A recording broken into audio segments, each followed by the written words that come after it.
I would like to invite also the next speaker, María Pilar Castillo Bernal from the city of Cordoba. Can you hear us? Can you see us? Yes, I can hear you. Can you hear me? Yes, so the floor is yours. Okay, thank you. So I'd like to thank the organizers of the conference for having given me the opportunity to be here. It's been great so far because it's very relevant to my own work, both the plenary session and the presentation by my preceding colleague. So thank you very much for this opportunity. My presentation is titled Management of Administrative Terminology for Migrants, Translation Problems, Techniques and Strategies. And this presentation arises from research project, which is called ProAdmin, Migratory Movements in Andalusia, Translation and Interpreting, Tools and Multilingual Digital Training for Social Inclusion. It's a project funded with European Regional Development Funds. So it's taken 1 year to complete, which is a very short period of time, and it's concluding in December. So the conclusions are going to be preliminary, but still I think we are close to finishing the project. So this should be, it should still be relevant. Yeah, I'd like to say that Andalusia is one of the regions in Spain. It is in the south, and it's traditionally hosted many migrants, both from the north of Africa and from Europe. So, of course, one of the questions is how do these migrants comply with administrative proceedings? How do they find the way when navigating the very complicated and troublesome Spanish bureaucracy? And the aims of the project were to establish their linguistic needs of migrants in Andalusia, mostly long-term migrants, so expats, migrants who are establishing their residency in Andalusia, although it could also be addressed to migrants who are temporarily living in Spain, in Andalusia. But in any case, we aim to develop a set of linguistic tools and materials to support the migrants in administrative proceedings. So anything that has to do with the healthcare system, the education system, the administration, the legal status of their stay in Andalusia, and so on. We identified mainly as interesting languages for us English, French, Arabic, German. So this doesn't mean that there aren't large groups of migrants from other languages. Of course, we have many who speak Slavic languages and so on, but these were the languages of the project that we could accomplish in the amount of time, and which also represent large groups of migrants in Andalusia. So it's not necessarily the most important ones or all the most important ones, but most of them are there. So as to results, well, first we started by conducting a survey among NGOs of linguistic needs.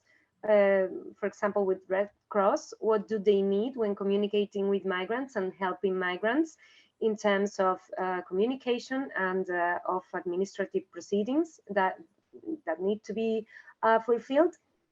And also as sworn translators and interpreters, which is official translators certified by the Spanish Ministry of Foreign Affairs, we receive several of the project members, we receive a series of documents. It's not a regular job.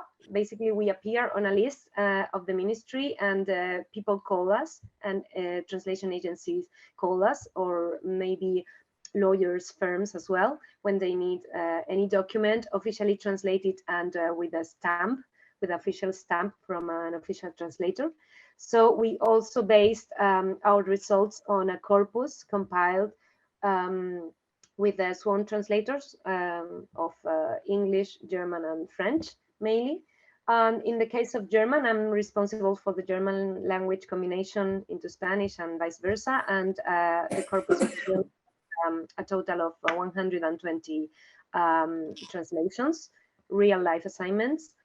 So on these two set of data, we based the development and the design of the materials. And the materials were comprehensive multilingual term base, which is still under development. So far, it has 224 entries in 4 languages. And then 25 webinars and 25 user guides in 5 languages. So I said that we developed the materials first in Spanish, and then they were translated into English, French, German, and Arabic. It's almost done, but I'm sorry I cannot show you the website yet because it's under construction. The website will host the webinars, the guides, the term base, and also a compilation of other materials and interesting resources, but it's been under construction right now. Once it's finished, it will be disseminated among NGOs and administrations, universities, and potential stakeholders and interested parties. So these were the goals. And now to the SWAN translations, I just wanted to show you very briefly. It is not the main purpose of my presentation, but in the translations I have analyzed, I saw that most of them were in the language combination German into Spanish, which is interesting because in other language combinations, for example, English, my colleagues received more translations into the foreign language, into English in this case. This is a matter of chance or of people who need the documents translated, and of course it's not predictable, but it's interesting still that it should be different according to languages. From German into Spanish, I translated 82 documents in the period analyzed by the project, which is 2018 until 2022. And reverse translation or translation into the foreign language, in this case German, was the purpose of 38 documents. Most documents come from the academic setting, so it's documents for educational purposes. Students who want to enroll in a master's degree in Germany, or who want to study a bachelor's degree in Germany, or who want to justify their studies. Then we have administrative public, which is when the administration communicates with the public, or administrative private. So we have, for example, certificate of criminal records. We have also birth certificates. We have registration of domicile, and so on. Also notary public documents, which is mainly powers of attorney, but also when a married couple decides to change the regime of their family goods, or court documents. So, for example, court rulings. These are very few court rulings. In my case, I have received very few into Spanish and none at all into German. So the corpus of translations into German is also mainly academic to a large extent, then administrative public, and then notary public. So no administrative private documents either. So this gives us an idea of what is getting translated. And this data sheet was designed to describe the assignments. So for example, you have the name of the documents, the field of specialty, the period in which it was translated, some context, definitions, instructions by the client, and some particularities, for example, what to do with abbreviations, what to do with lack of equivalencies, and so on. So it can also help other translators. In this case, it was certificate of registration of domicile with the city council, which is one of the most frequent proceedings that migrants have to comply with. It's compulsory to register your domicile once you establish your domicile in Spain, also in other countries as well in the European Union. So the term base, as I said, is under construction. You can see that it's multilingual, and it's created on Lexonomy tool. So far, we have, as I said, 240 something terms, which are still under completion in all the corresponding languages. This is one example of one of the webinars we have designed. In this case, it's again, so to show you the coherence between the proceedings with the same proceeding. It's again the registration with the local authorities, or registration of domicile with the city council, and we have also provided subtitles. They are intended for the deaf and hard of hearing, so they are not interlingual subtitles but intralingual subtitles. In this case, they are thought for German speakers, because it makes little sense to design a video in German for Germans or for German speaking citizens and then translate it into Spanish, because the Spanish are probably not going to watch this video. It's not the intended target audience. So more specifically about the problems that arise when translating the materials. As I said, the webinars, the user guides were designed first in Spanish, compiled in Spanish, and then translated into English, French, Arabic, and German. So which problems do we encounter? And one of the main ones is of course, the ambiguity of source text, of administrative text. I have brought some examples. So, for example, these are text excerpts from user guide for applying for a residency card in Spain. So when you establish your residency or your domicile in Spain, you need a permit. And for example, you need to provide, if you are studying or working in Andalusia, you need to provide a certificate of your qualifications, professional qualifications, and of something called capacitation, which is totally unclear. We didn't know what it was referring to. In this case, we decided to translate it as Ausbildung, which is general training, training of any kind, vocational training, university training, any sort of training. And then with the professional qualification, we refer, for example, if you need some sort of certificate to become a doctor, you need to be to have an habilitation, for example. So it should be additional paperwork, but it's not clear the meaning in the Spanish original. Also, this mouthful of a sentence, documentación de concurrir algún supuesto de no consideración de la situación nacional de empleo.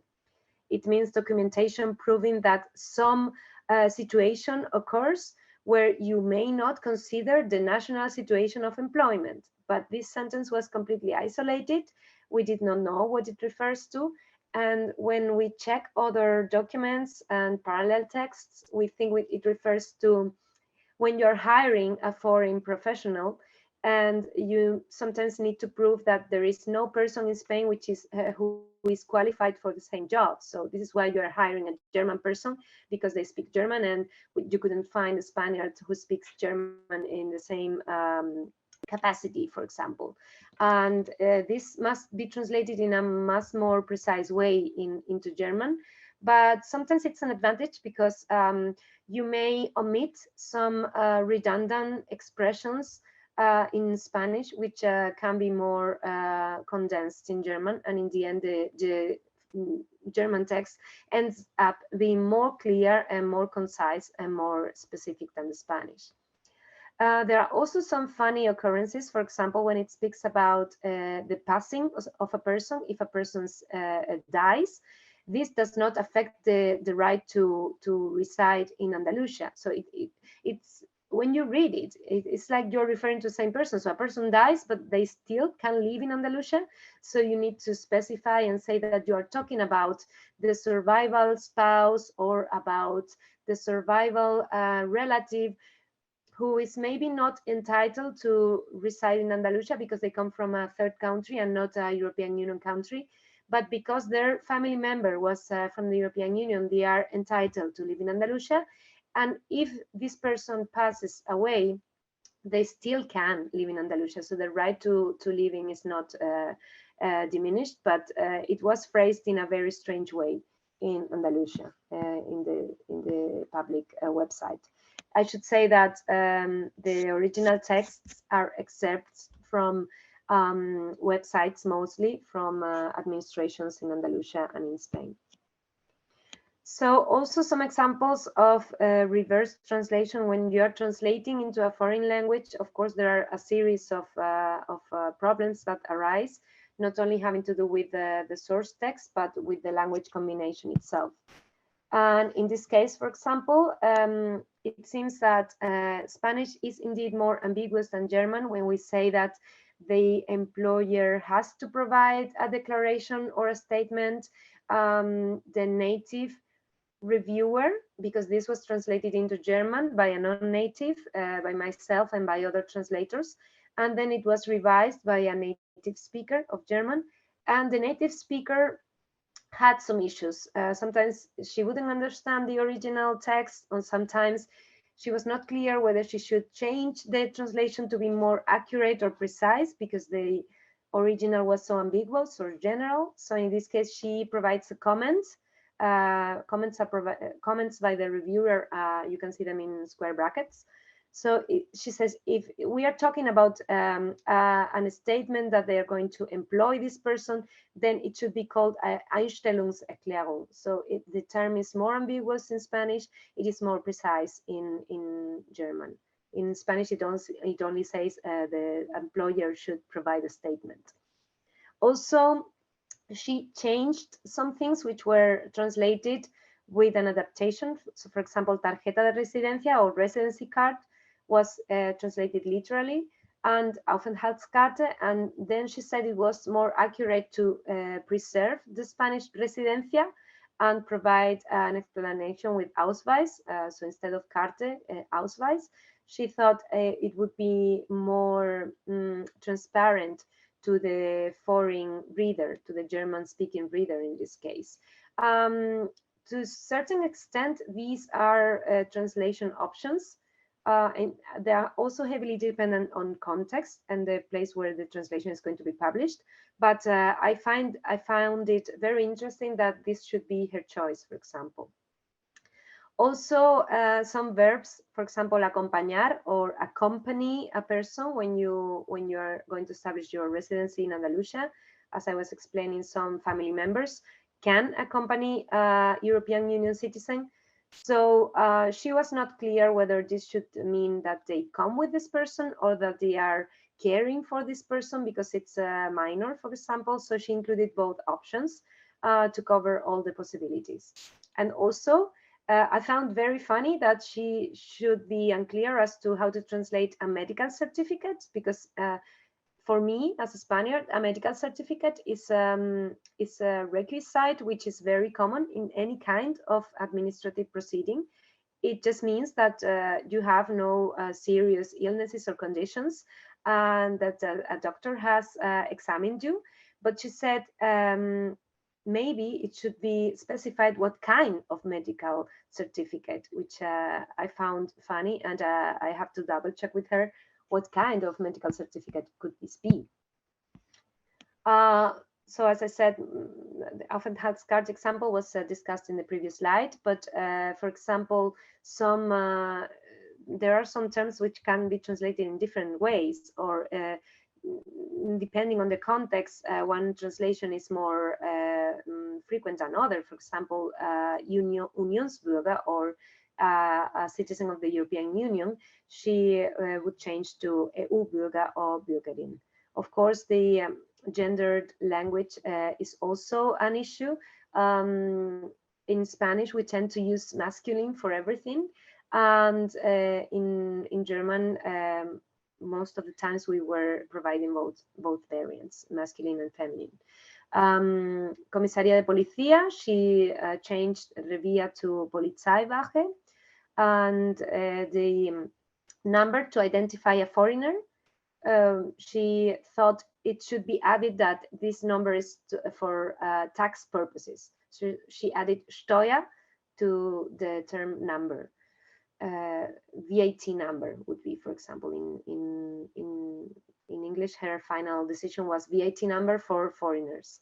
Well, it seems that foreigners, if I rely on my colleagues who were in charge of of the English language is not a very recommendable term anymore. So instead of foreigners, we should talk in English about migrants, because there are some other options such as alien, which sound even racist, and we should avoid certain terminology. But this is not part of the of my language combination. This is of course relating to the English terminology. Sometimes she also changed Rechtsvertreter, gesetzlicher Vertreter for legal representative. And another funny occurrence is that when we talk about a person who's employed by a company, so it's not self-employed. If you are not self-employed, you have to specify that in Spanish, and you have to say that you are trabajador por cuenta ajena. But in German, if you say Arbeitnehmer, it covers everything. So I had specified, because of my, Spanish source text contamination, I had specified in German, but it's not necessary at all. So she just deleted it and said, with Arbeitnehmer, Arbeitnehmerin is enough. You understand that it's this person is not self-employed. Some other comments that she included in her revision. For example, I was talking when talking about registration of domicile, I was talking all the time about Anmeldung, so it's registration, empadronamiento, because it was found like this in an official translation of Anmeldungsbescheinigung, of a registration certificate. But when you're talking about registering in a list of inhabitants, then it cannot be Anmeldung, it has to be Eintragung, because the idea is that you write your name in the list. So this is another term in German, for example. So even if it was taken from an official document in a certain context, when talking about the list, it was not accurate. Anmeldung could be used for the registry, but not for the list itself. Also, some polysemy in terms such as Renovation. You cannot write Renovieren, you have to write Erneuerung. Renovieren refers more to buildings and stuff like that. Then she said that if we are talking about the type of domicile or the type of house you are living in, if you are talking about if you own the property, or if it's a rental, or if you have permission from the owner, then you should not talk about the Typ der Wohnung, or type of house, but you should be talking about the type of dwelling, for example, right? It's a more formal term and more abstract term. And also some things were completely not understandable to her. The term Wegzugswohnung, which means a new house you are living in because you have moved domicile. So Wegzugswohnung, in this case, it was a registration certificate. This person had moved to Spain. And the native speaker did not understand the term, neither in German nor in Spanish, because she had not seen the original certificate. So in some cases, impossible. Yes, sorry? The time is up, yeah, so if we could summarize. Sure, concluding remarks, and I'm done. So the administrative language we encountered is ambiguous, which is not surprising, which had expected this, but it is more so in Spanish as compared to German. And to cover for these differences, we used particularization and amplification, so adding more information or making the information more specific, but more rarely also compression and omission occurs. It's not always possible to clarify the meaning when translating from Spanish into German, because sometimes the precision is not there, the data are not there, and you cannot ask the person who wrote the text, you don't know them. There were indeed more polysemy cases than expected, so one should think that the terms would be unequivocal, and it's not the case. The terms in administrative proceedings are highly ambiguous, and a glossary is insufficient to help communicating with migrants. But NGOs are asking us for glossaries, but glossaries are not going to help them unless we provide some sort of additional term-based information, such as context or type of document and so on, as we saw even with the reviewer. So these were the references, and I thank you very much for your attention. I'm sorry if I have exceeded the time. if you have any Thank you questions. very much for a very interesting presentation.